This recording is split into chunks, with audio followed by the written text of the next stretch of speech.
আসসালামু আলাইকুম। আজকে আমরা যে কাজটি করতেছি এই মডেলটি হচ্ছে A05 এই সেটটি মূলত পুরোপুরি ডেড কন্ডিশনে আসছে। তো আমরা সেটটি খুলে ফেললাম। মূলত যে ভাই মোবাইলটি নিয়ে আসছিল উনি বলছিল যে উনি ঢাকায় কোনো এক জায়গায় দেখাইছিল, ওনারা বলছে সেটটি হবে না, উনি রিটার্ন দিয়ে দিয়েছে। তো ভাই আমার কাছে সেটটি নিয়ে আসলো। এই যে দেখতে পাচ্ছেন সেটের মধ্যে নেটওয়ার্ক কেবলটা ওরা কি করছে দেখা যাচ্ছে না, অর্থাৎ নেটওয়ার্ক কেবলটি নাই।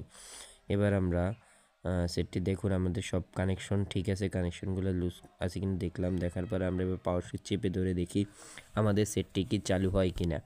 দেখতে পাচ্ছেন আমাদের সেটটিতে কোনো রেসপন্স নেই।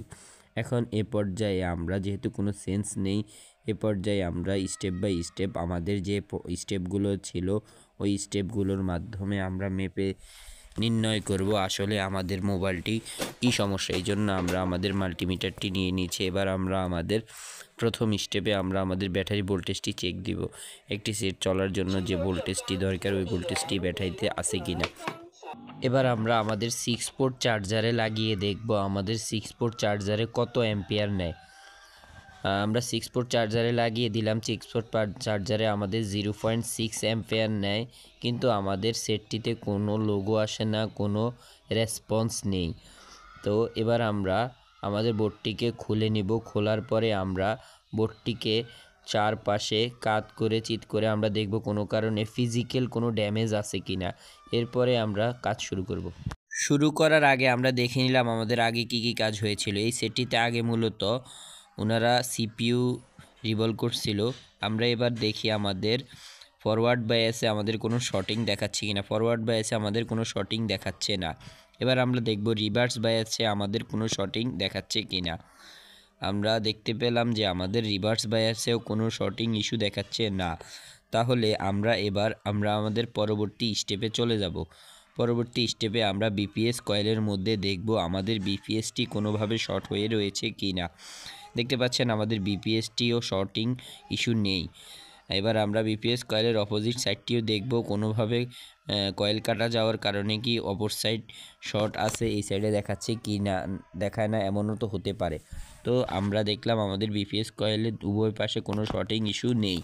তো এবার আমরা আমাদের বোর্ডের মধ্যে বোর্ডটিকে ফিটিং করে অর্থাৎ আমরা ডিসপ্লে রেবনটি ফিটিং করে আমরা এবার দেখব আমাদের ভোল্টেজ দিয়ে বোর্ডের মধ্যে যে ভোল্টেজগুলো উৎপন্ন হওয়ার কথা, প্রাইমারি ভোল্টেজ এবং পাওয়ার আইসি যে ভোল্টেজগুলো উৎপন্ন করে দিবে ওগুলো দেখব। এবার আমরা সর্বপ্রথম দেখব আমাদের বোর্ডের প্রাইমারি ভোল্টেজ অর্থাৎ বিপিএস ভোল্টেজ। দেখতে পাচ্ছেন আমাদের বোর্ডের মধ্যে বিপিএস ভোল্টেজটি উৎপন্ন হচ্ছে, তার মানে আমাদের বিপিএস লাইন অর্থাৎ প্রাইমারি লাইনে কোনো শর্টিং ইস্যু নেই। শর্টিং ইস্যু থাকলে তাহলে আমাদের বিপিএস ভোল্টেজটি উৎপন্ন হতো না। এবার আমরা দেখব আমাদের পাওয়ার বাটনের মধ্যে একটি ভোল্টেজ উৎপন্ন হওয়ার কথা। দেখতে পাচ্ছেন আমার পাওয়ার বাটনের মধ্যে 1.7 একটি ভোল্টেজ উৎপন্ন হয়েছে। এবার আমরা দেখব আমাদের বোর্ডের মধ্যে সেকেন্ডারি কিছু ভোল্টেজ উৎপন্ন হওয়ার কথা। আমরা দেখি ওই ভোল্টেজগুলো আমাদের উৎপন্ন হচ্ছে কিনা। দেখতে পাচ্ছেন এখানে আমাদের 1.1 ভোল্টের একটি লাইন উৎপন্ন হচ্ছে, তার মানে এই লাইনটিও ঠিক আছে।